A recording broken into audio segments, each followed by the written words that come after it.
आज इस प्रदर्शन के माध्यम से हम एक बात कहना चाहते हैं कि जितने दिन से पार्लियामेंट बंद है उसकी तनख्वाह, उसका भत्ता अगर हिम्मत है तो जनता के खजाने से दिया जाता है। कोई भी पार्टी का सांसद जितने दिन संसद बंद रही है 1 रुपया भी उसे नहीं मिलना चाहिए, ये हम मांग करना चाहते हैं।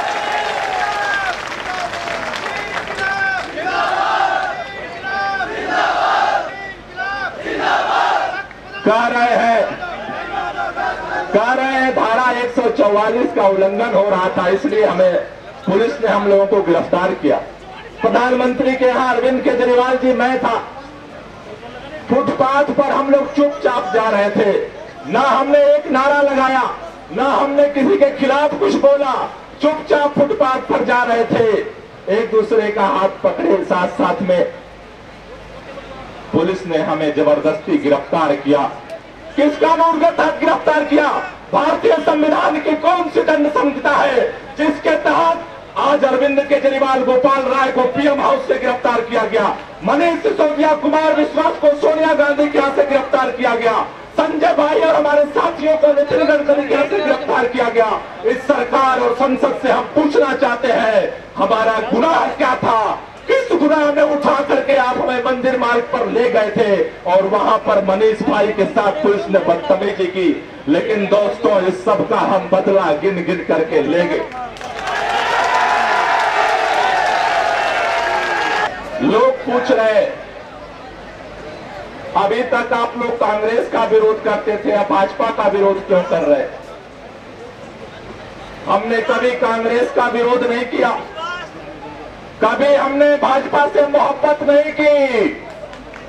हमने कल भी कहा था कि एक जन लोकपाल कानून लाओ, चाहे वो भारतीय जनता पार्टी के प्रधानमंत्री हो, चाहे वो कांग्रेस पार्टी के प्रधानमंत्री हो, और चाहे वो अन्ना टीम का कोई सदस्य हो, एक ऐसा कानून जन लोकपाल बिल लाओ, जो भी भ्रष्टाचार करे उसको गिरफ्तार करो, उसकी संपत्ति को जब्त करो।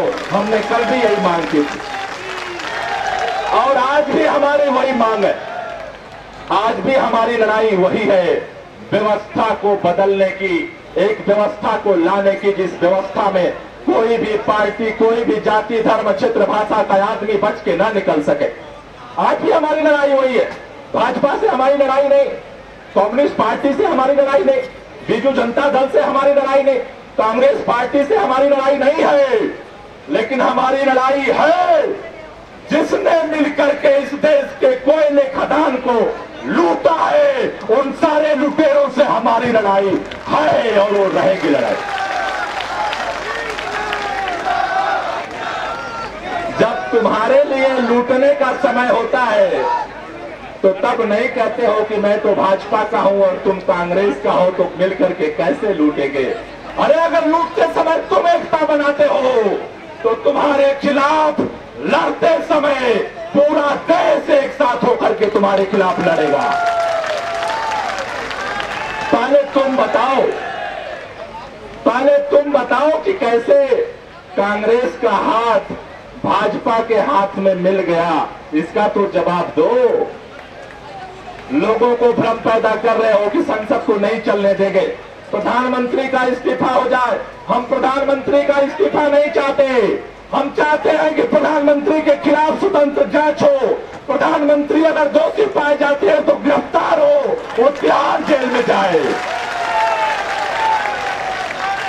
इस्तीफा दे करके उनके बदले झांक के निकल जाए, हमें नहीं चाहते। हम चाहते हैं जितनी कंपनियों को ठेका दिया गया है उन सारे कंपनियों को ठेका रद्द करो, वो पैसा नीलाम करके देश के खजाने में लाओ और नौजवान के रोजगार की व्यवस्था करो। हम ये चाहते हैं। अगर आज यह 1,86,000 करोड़ का जो देश को नुकसान हुआ है, अगर उन कंपनियों के लाइसेंस रद्द कर दिया जाए जैसा सुप्रीम कोर्ट ने 2G स्पेक्ट्रम में किया था, तो इस देश के अंदर कोयले का दोबारा नीलामी होगी और कम से कम 1,86,000 करोड़ रुपया देश के खजाने में आएगा।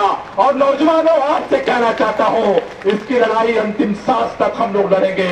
1,86,000 करोड़ इस देश की जनता का मालिकियत है, खजाना है, इस देश की खजाना है। मनमोहन सिंह, आप इस्तीफा दे दो, सीबीआई से जांच करा लो, अपने पक्ष में रिपोर्ट लगा लो, लेकिन 2014 में इस जनता के बीच से आवाज उठेगी, एक ऐसी सरकार बनेगी जो आपसे एक एक पैसे का हिसाब करेगी। कोई दिन नहीं बचता जिस दिन भ्रष्टाचार और लूट की खबर नहीं छपती हो। लेकिन कल क्या किया इस सरकार ने? मेट्रो बंद, एसएमएस बंद, फेसबुक बंद, ट्विटर बंद और संसद भी बंद। इसलिए हम लोग सुबह सुबह दो लोग गए, इन नेताओं से निवेदन करने गए, लूट की दुकान तो तुमने चलाई रखी है, लोकतंत्र को मत खत्म करो। इसके लिए लाखों शहीदों ने कुर्बानी दी है, इस लोकतंत्र को जिंदा रहने दो। केवल यही निवेदन करने हम लोग सुबह सुबह गए थे। लेकिन इस सरकार ने फिर पुलिस को आगे किया और सरकार ने पुलिस के बल पर जबरदस्ती हम सारे लोगों को उठा करके अपने जिप्सियों में ठूस दिया, ले जा करके मंदिर मार्ग थाने पर बंद किया। लेकिन दोस्तों, आपसे कहना चाहता हूं, मैं बार बार ये कहता हूं, ये लड़ाई अन्ना हजारे जी की नहीं है, ये लड़ाई अरविंद केजरीवाल की नहीं है, ये लड़ाई प्रशांत भूषण की नहीं है। आज तक जितनी बार सरकार झुकी है, आपकी बदौलत झुकी है। ये आंदोलन आपके दम पर चल रहा है और वही सुबह भी हुआ। मंदिर मार्ग थाने से सरकार ने आकर के कहा, सरकार के प्रतिनिधि ने, एसीपी ने, आप लोगों को गिरफ्तार करके अब बवाना ले जाएंगे। हम सारे लोगों ने हाथ में हाथ मिला लिया। हम लोगों ने कहा, आसानी से हमें उठा करके बवाना नहीं ले जा पाओगे, लेकिन थाने के अंदर फोर्स लगा करके जबरदस्ती अरविंद केजरीवाल और मनीष भाई को उठा करके ले जा करके जिप्सी में डाल दिया सरकार ने, पुलिस ने। लेकिन आपके दम पर अरविंद केजरीवाल जंतर मंतर आए हैं, हम सारे लोग जंतर मंतर आए हैं। बवाना का रास्ता मोड़ दिया हमारे युवाओं ने, देश के देशभक्तों ने।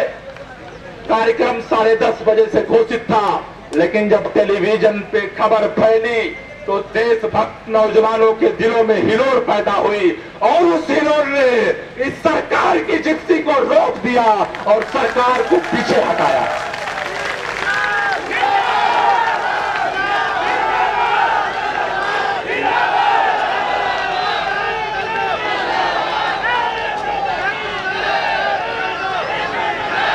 लेकिन आपसे दोस्तों कहना चाहता हूं, जब भी आप खड़े होते हो सरकार पीछे हटती है। अप्रैल के महीने में इसी जंतर मंतर पर जब आंदोलन शुरू हुआ था 5 अप्रैल को, जब देश की सड़कों पर लोग उतर आए, सरकार ने वादा किया था कि 5 लोग आंदोलन के होंगे, 5 लोग सरकार के होंगे, लेकिन सरकार ने धोखा दिया। अगस्त के महीने में कहा था कि मानसून सत्र में हम बिल लाएंगे, सरकार ने फिर धोखा दिया। अगस्त के महीने में अन्ना जी अनशन करने की तरफ बढ़े, सरकार ने गिरफ्तार करके तिहाड़ जेल भेजा। अगस्त के महीने में रामलीला मैदान में इस संसद ने वादा किया, लेकिन सरकार ने धोखा दिया। शीतकालीन सत्र में जल लोकपाल बिल नहीं पास किया, बजट सत्र में जल लोकपाल बिल नहीं पारित किया। ऐसी जंतर मंतर पर फिर 25 जुलाई से अनशन शुरू हुआ। सरकार ने कहा, अगर कानून चाहते हो तो यूनाइटेड नेशन जाओ, संयुक्त राष्ट्र संघ जाओ। मैं इन नेताओं से विनम्रता से कहना चाहता हूं, हमारे वोट की बदौलत तुम पार्लियामेंट में जाते हो, हमारे वोट की बदौलत तुम पार्लियामेंट में जाते हो और हमारे नोट की बदौलत तुम्हारे बंगले का किराया दिया जाता है, तुम्हारे गाड़ी का पेट्रोल दिया जाता है, तुम्हारे बच्चों बीबी के खर्च दिया जाता है और हमारे ही आम जनता के टैक्स के खजाने से ही तुम अय्यासियां भी करते हो। और तुम कहते हो इस जनता से कि अगर भ्रष्टाचार पर लगाम लगाना है तो यूनाइटेड नेशन जाओ। इसी के बाद अन्ना ने फैसला किया। आज तक हम इस सरकार से गिड़गिड़ाते रहे, आज का आंदोलन सरकार से गिड़गिड़ाने का नहीं है। अन्ना ने कहा, अब तक हम सरकार के पास जाते थे, अब तक हम सांसदों के पास जाते थे, अब तक हम पार्टियों के पास जाते थे, लेकिन अब महायुद्ध शुरू करो देश के अंदर। अब गांव में जाओ, किसानों के पास जाओ, मजदूरों के पास जाओ, विश्वविद्यालय में जाओ, छात्रों के पास जाओ, मजदूरों के पास जाओ, युवाओं के पास जाओ, आदिवासियों के पास जाओ। हिंदुस्तान के सभी जाति, धर्म, प्रांत, भाषा के लोगों की चेतना को जागृत करो, देशभक्ति से भर दो और एक ऐसा ज्वार पैदा करो कि जो ये घमंडी सरकार है और जो सपना देखने वाली विपक्ष है, इस देश में देशभक्ति का ऐसा ज्वाला पैदा करो कि 2014 में सारे लुटेरों का सफाया हो जाए संसद से। ऐसी ज्वाला पैदा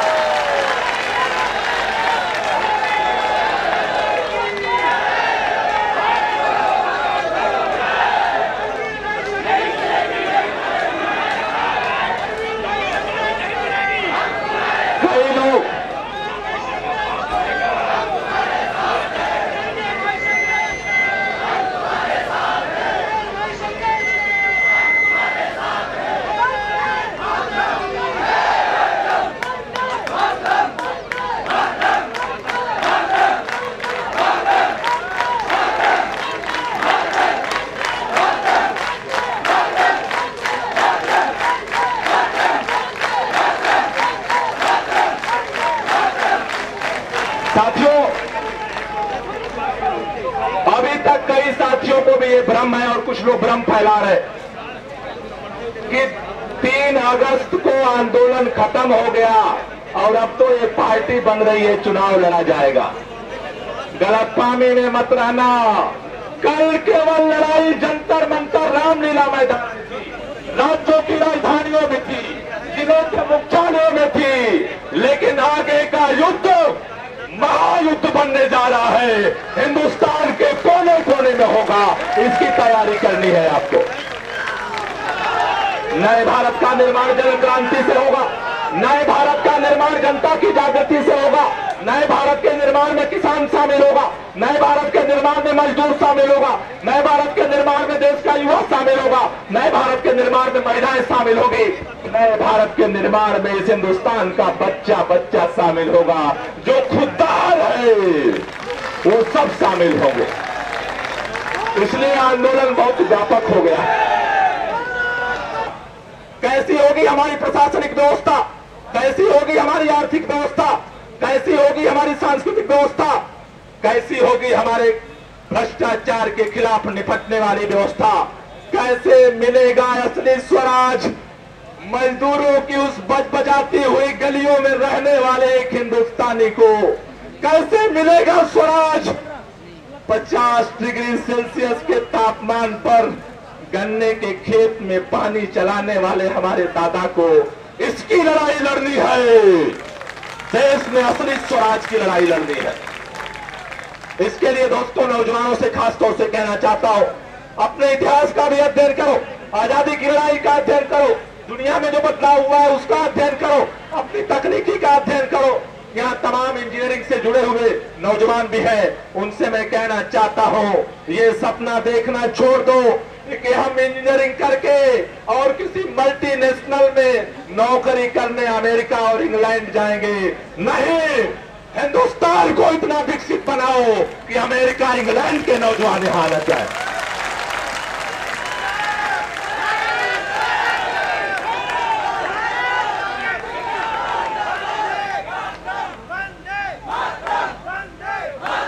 और ये लड़ाई, इस लड़ाई में सबकी भूमिका है। कई लोगों को लगता है कि अब तो हम विकल्प देने वाले हैं, कैंडिडेट खड़ा करने वाले हैं, तो ये तो आंदोलन राजनीतिक हो गया। दोस्तों, आपसे साफ कहना चाहता हूं कि जो 2 अक्टूबर तक सारी रणनीति आपके सामने आएगी, लेकिन आपसे कहना चाहता हूं, ना तो हम सामाजिक केवल हैं, ना तो हम केवल राजनीतिक हैं, हम कल भी क्रांतिकारी थे और आज भी क्रांतिकारी हैं।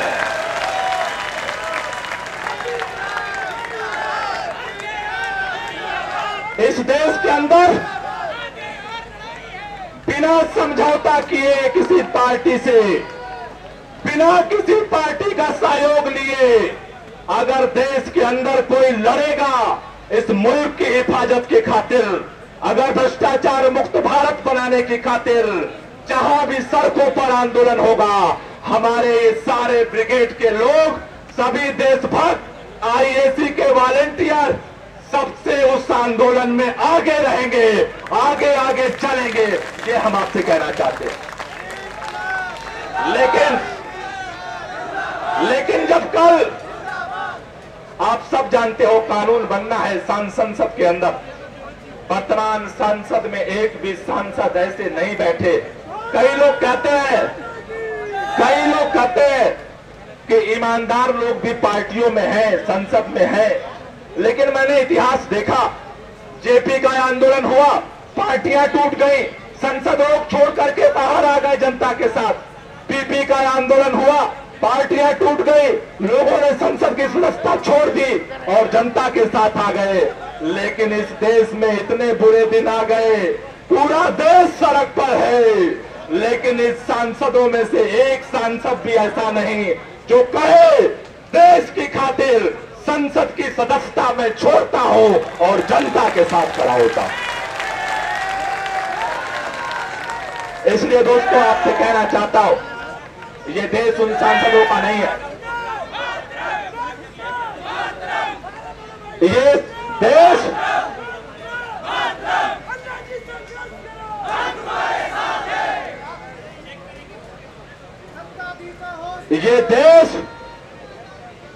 ये देश हमारा है।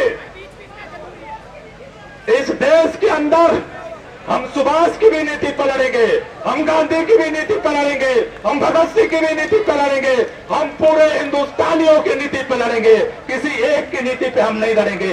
पूरा हिंदुस्तान हमारा है और सारे स्वतंत्रता संग्राम सेनानी हमारे हैं। इसलिए रास्ते में मतभेद मत पैदा करिए। जो भी रास्ता जाता है हमारे मंजिल की तरफ, जो भी रास्ता जाता है सब नौजवानों को रोजगार देने के लिए, जो भी रास्ता जाता है सभी विद्यार्थियों को शिक्षा देने के लिए, जो भी रास्ता जाता है किसानों की खुशहाली के लिए, इन भ्रष्टाचारियों पर लगाम लगाने के लिए, उन सारे रास्तों पर हम चलेंगे।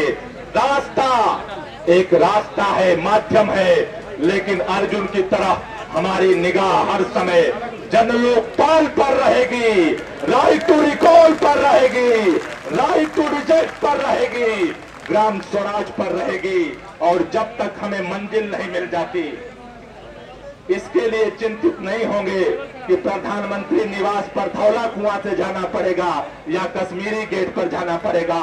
जाना है प्रधानमंत्री के यहां, रास्ता जो मर्जी वो चुन लो, आपको चुनना।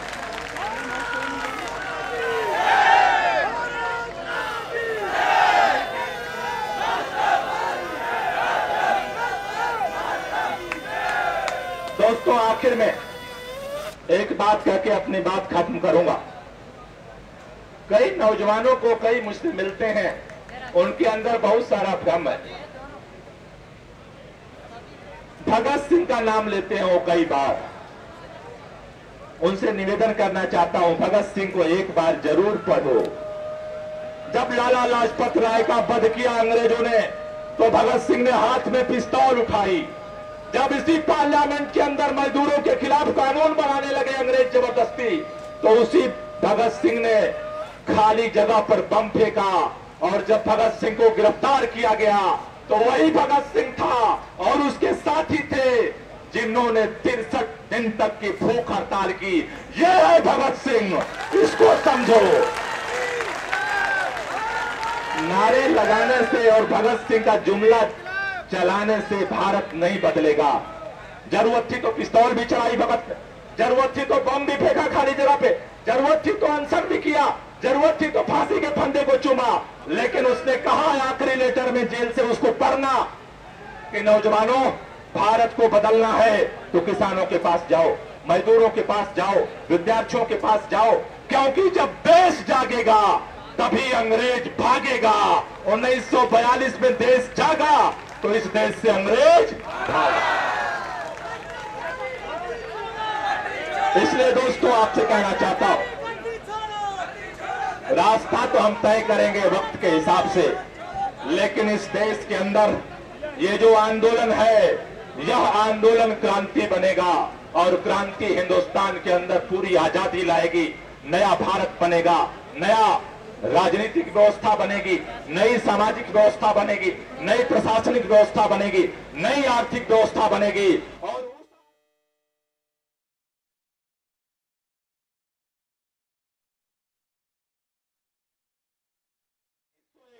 इसकी गारंटी वो व्यवस्था करेगी। इसलिए दोस्तों, उस नई व्यवस्था के लिए इन काले कारनामों को पर्दाफाश करते रहो। दिल्ली में पर्दाफाश करो, राजधानियों में पर्दाफाश करो, जिलों में पर्दाफाश करो, ब्लॉक में पर्दाफाश करो, बूथ पर पर्दाफाश करो। गली गली में शोर मचना चाहिए कि कौन कौन चोर है। गली गली में शोर जाना चाहिए।